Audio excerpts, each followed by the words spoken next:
Good morning, good afternoon, good evening mga kaibigan, Pilipino o OFW, saan man sulok ng mundo tayo naroon, ay pagpalain tayo ng Diyos at bigyan tayo ng mahabang buhay bawat isa. God bless. Manuel Boy Mejorada, nagkapatong-patong na ang mga pagsentensya dito sa tao na ito. Ito yung latest na yung nabanggit ni Sir Makmak di ba? Nasintensyahan na naman ito mga kaibigan. 6 na taon, 1 buwan hanggang 8 taon ng pagkakabilanggo sa salang graft and corruption. Ano ba ibig sabihin ng graft and corruption sa Tagalog mga kaibigan? Ang graft and corruption ay ang pag-aabuso sa posisyon ng isang opisyal ng gobyerno at ang pagnanakaw sa kaban ng bayan. Ito ang nagiging paratang sa mga opisyal ng gobyerno na ginagamit ang pampublikong pondo para sa pansariling interes. So yun mga kaibigan, di ba? Bukod dun sa pagkakasintensya kay Mejorada, dun sa kasong libelo kay Senator Franklin Drilon, 2 taon hanggang 4 na taon. Saan tayo makakita mga kaibigan ng taong ganito ng batas na ganito mga kaibigan? Only in the Philippines, di ba? Yung sentensyado pa yung magsiset ng rules kung kailan siya susuko, di ba?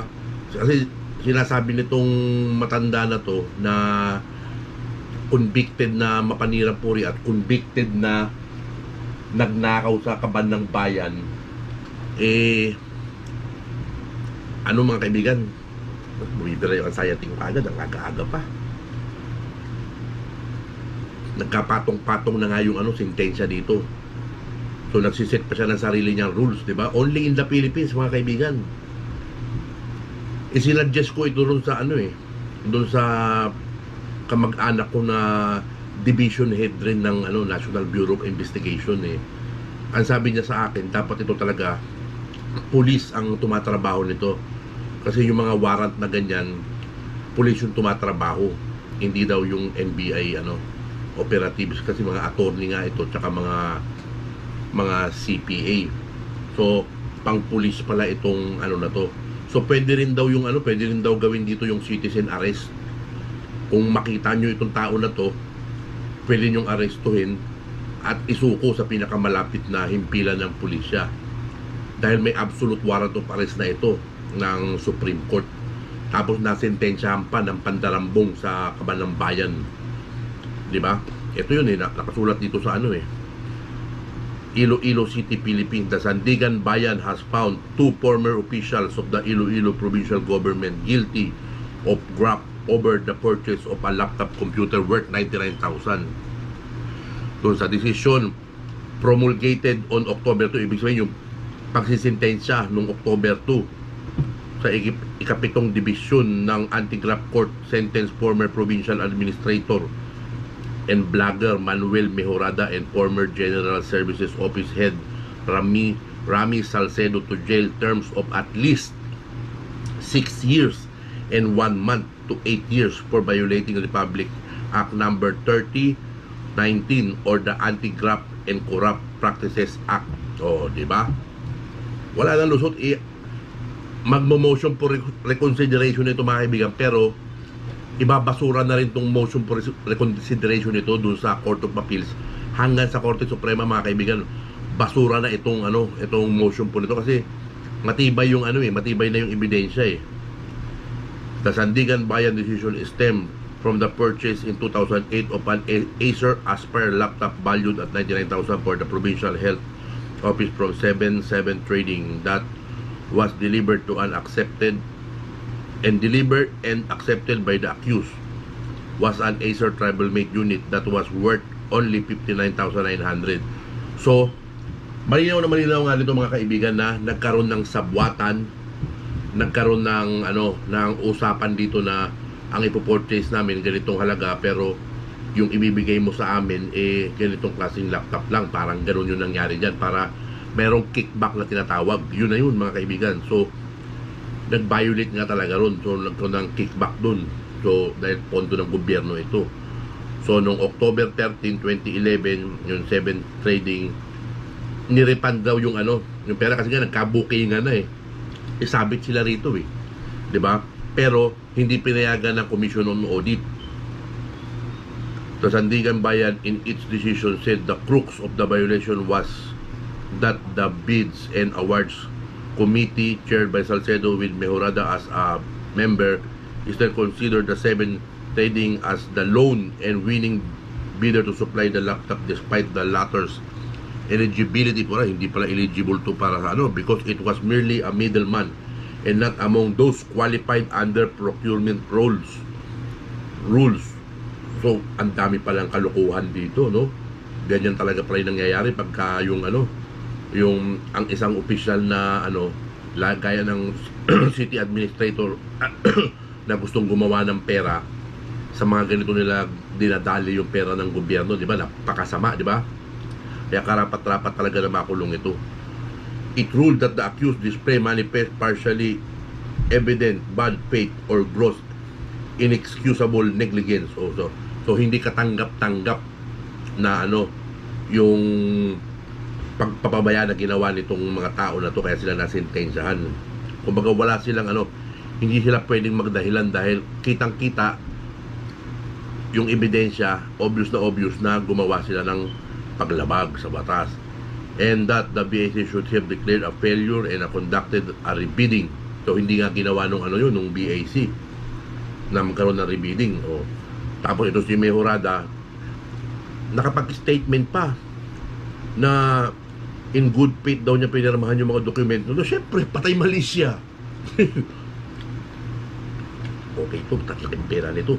Ilan tayo maghahati dito? Dalawa yata siya maghahati. Parang gano'n yung lumabas dun eh. Okay yun.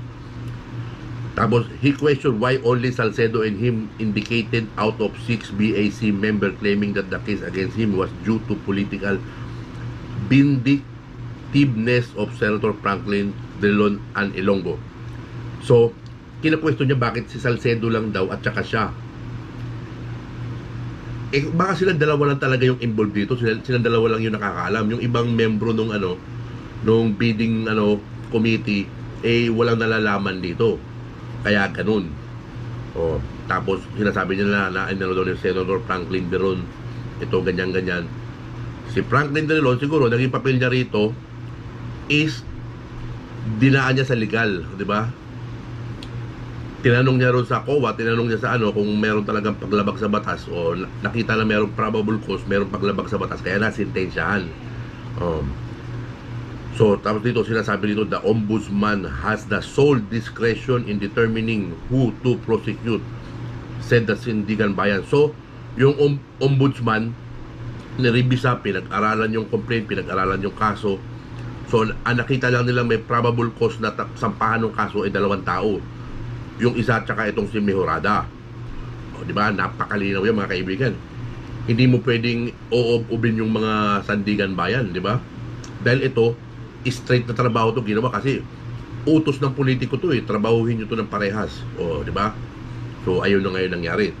Bukod dito, di ba? Meron pa si Mejoradang jail term ng 2 hanggang 4 na taon pagkatapos ng Supreme Court na i-upheld yung finality noong 2017 conviction for his libel case.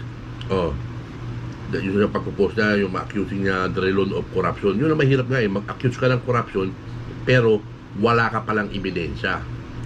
Yun ang mahirap dyan, di ba? Kaya nga nandyan ang ebidensya.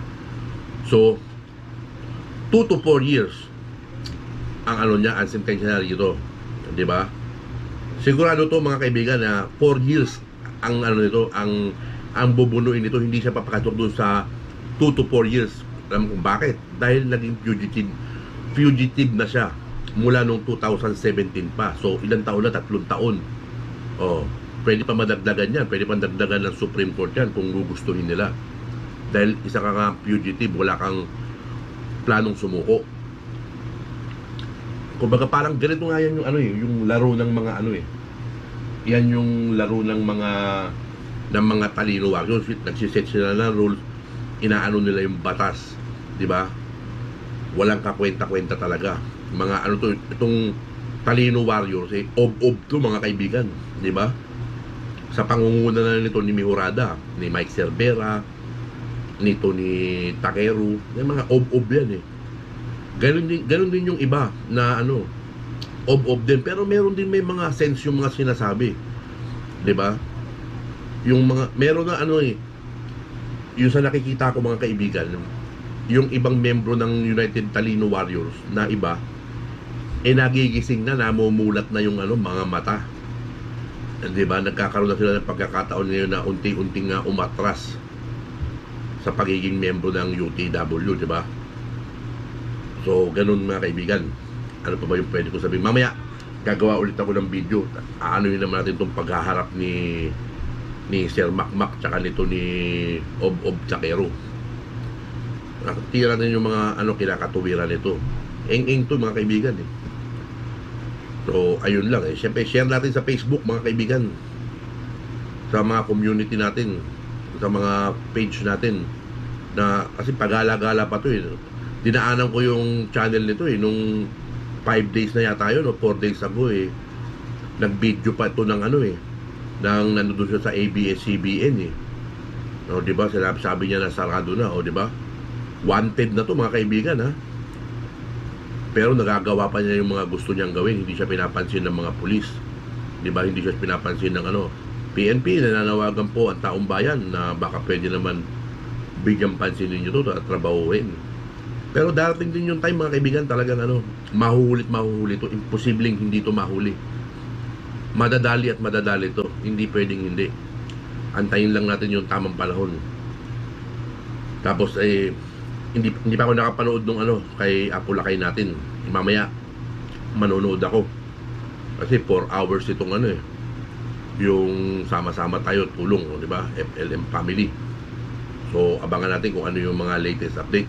Kay Don Kit naman, meron ako napanood na ano, isang nanay na nagsasalita naman tungkol sa ano, yung sa yung mga kwentuhan ng matatanda doon sa Ilocos Norte, itong mga kailukanuhan natin ng mga kapatid na tungkol nga dito sa nawawalang bata nung araw na hinahanap.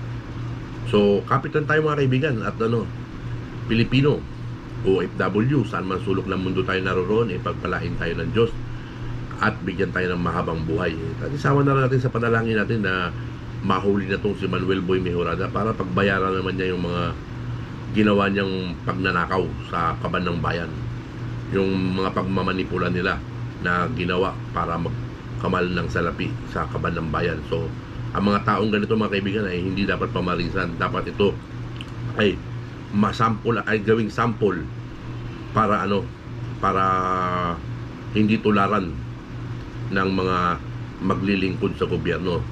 Alagaan ninyo ang kaban ng bayan at gastusin ninyo sa wasto. Makontento kayo kung ano yung sweldo ninyo, magnegosyo kayo kung gusto niyo kumita ng pera. Wag na wag kayong magnanakaw dahil ito ay labag sa kautusan ng batas at sa batas ng tao, sa batas ng Diyos, ito ay labag. So, yun lang. God bless us all, Pilipino, OFW, sa masulok na mundo. Pagpalain tayo na doon, bigyan tayo ng mahabang buhay. Pagtsaga nyo lang si Lolo Miguel, talagang ganito yung may anxiety. Paulit-ulit yung salita, walang ano. Pero maraming salamat pa rin doon sa mga nanonood sa akin, saka doon sa mga nag-subscribe kay Lolo Miguel. Minsan, ang video natin, kwela, minsan malungkot, minsan masaya, minsan ano, walang definite na ano, kasi nga, dahil sa anxiety ko, nagsuswing palagi yung mood ni Lolo Miguel. Pero ganun pa man salamat at hangad ko ang kaligtasan natin lahat. At ang justice for Francis Leo Marcos ay makamit na natin lahat. God bless us all. And thank you so much. Shout out ko nga pala sila, ano, sino pa ba yung sabi ko? Yung shout out ko sana dati na ano yung si Ma'am Linda Cepeda, si Baby Manyebo, shout out sa'yo. Tapos kay Maribel Hong Kong, yun yung sinasabi ko dati na Hong Kong na si Maribel pala yun. Tsaka doon sa mga nagko-comment na iba na hindi ko nabanggit, maraming salamat sa inyo. At ano, meron pa rin si Voltes 5, ganun yung mga pangalan Pero shout out sa inyong lahat at mabuhay tayo. Solid lang tayo, di ba? FLM family. Salamat sa inyo. Salamat na madami. Bye.